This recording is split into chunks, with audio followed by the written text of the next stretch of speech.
جہاں پر توحید ہوگا وہاں پر شرک بھاگے گا وہاں سے، اور کہیں پر اگر شرک پھل پھول رہا ہے اس کا معنی ہے توحید یہاں پر یا تو کمزور ہے یا نہیں ہے.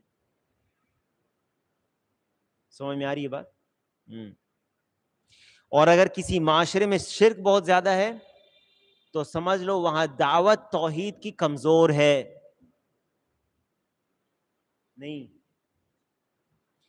تصور کرو کہ اگر پورے شہر کی آدھی مسجد میں،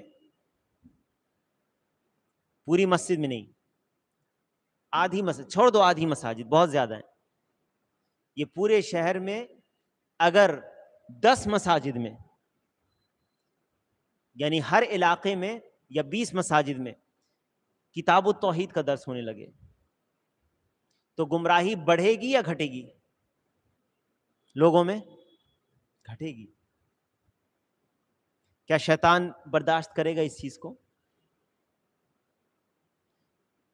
یا تو وہ بھاگے گا اور وسوسہ بھی ڈالے گا لوگوں میں، یا بھاگ جائے گا یہاں سے، یا دور رہے گا ایسے لوگوں سے. تو کہتے ہیں کہ لیکن لہم وجودا مستمرا الی یومنا ھذا وکلما فشى الجهل فی الامة ظہر الکہان. جب بھی جہالت پھیلتی ہے امت میں تو کاہن لوگ اور زیادہ ہوتے ہیں، یعنی جاہل جتنے بڑھیں گے اتنا زیادہ کاہن ہوں گے. وَكُلَّمَا كَثُرَ الْعِلْمُ وَالتَّمَسُّكُ بِالدِّينِ وَالْعَقِيدَةِ الصَّحِيحَةِ قَلَّ الْكُهَانِ أَوْ انْقَرَضُوا.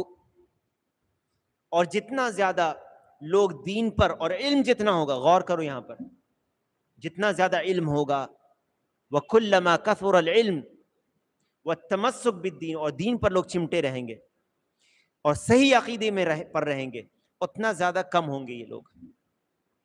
قل الکہان او انقرضوا، یا ختم ہو جائیں گے، کم سے کم اس جگہ سے ختم ہو جائیں گے. تو ان کو ختم کرنے کا یہی طریقہ ہے. اور یاد رکھیں شیطان کے مختلف حیلہ اور بہانہ اور طریقہ ہوتا ہے روکنے سے کے لیے حق سے. ہفتے بھر جو کام و مشغولیت نہیں ہوگی وہ کتاب و توحید کے وقت آ جائے گی. ہفتے بھر وقت رہتا ہے لیکن آج وقت نہیں ہے. ہفتے بھر آپ چست رہے، آج سستی آ گئی، نیند آ رہی ہے، تھوڑا تھک گئے ہیں، تھوڑا یہ کام آ گیا ہے، تھوڑا وہ کام آ گیا ہے. میں نے کئی بار اس بات کو بیان کیا. کیا سمجھے؟ ہوتا ہے کہ نہیں ایسا؟ شیطان چاہتا ہے کہ سلا دے تاکہ نہ سنے. اور بہت سے لوگ کو ابھی تو دیکھو کوئی سوگا نہیں، اگر کسی کو نیند آ رہی تو منہ دھو لے جا کر، ٹھیک ہے، نہیں تو شیطان نیند لے آئے گا. اس لیے بالکل اس میں انسان جب کھانا پینے کی بات آتی ہے یا کسی جگہ شادی جانا ہو کہ شادی ہے بھائی فلاں جگہ سے کارڈ آیا ہے، وہ یاد رہتا ہے ہمیشہ، ہے نا. اور وہاں رات میں اگر کھانا نہیں ملا ہے تو 10 بج گیا ہے پھر بھی بیٹھے آرام سے. نہیں جانا تو کھانا کھا ہی کے جانا ہے. ولیمہ کے لیے شرط بھی نہیں ہے، لیکن اب تو لڑکی والے بھی کھانا کھلانے لگے ہیں تو وہ بھی لڑکی والے کے بھی یہاں بھی کھانا کھانا ہے. اس میں بڑا چستی رہتی ہے. کہہ دیا جائے صبح صبح جو ہے نا لمبی لائن لگی ہے، فری گیس مل رہا ہے آج.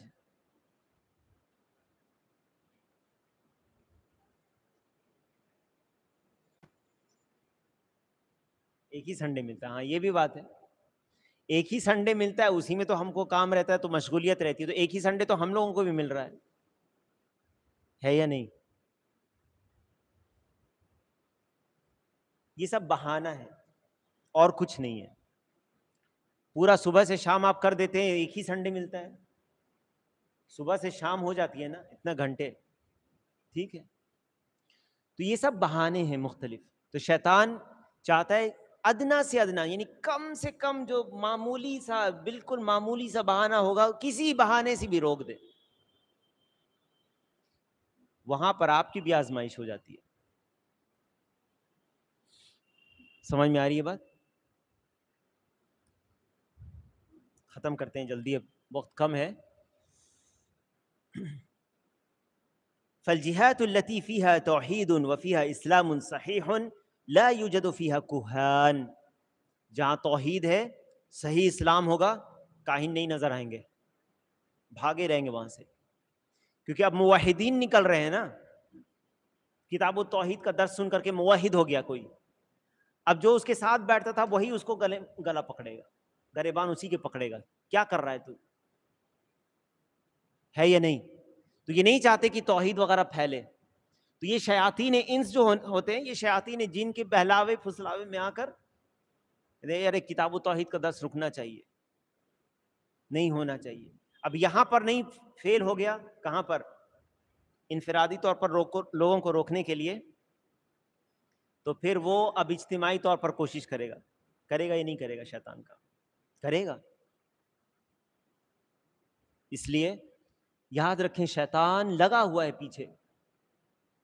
آپ کسی بھی طرح سے گراتے پڑھاتے آپ کو، لیکن جو اللہ پر بھروسہ رکھتا ہے اور اللہ پر یقین جس کا ہے اور اللہ ہی سے وہ مدد مانگتا ہے، تو یاد رکھیں کہ ان کید الشیطان کان ضعیفا. شیطان کی جو قید ہے، چال مکر، کمزور ہے. ٹھیک ہے.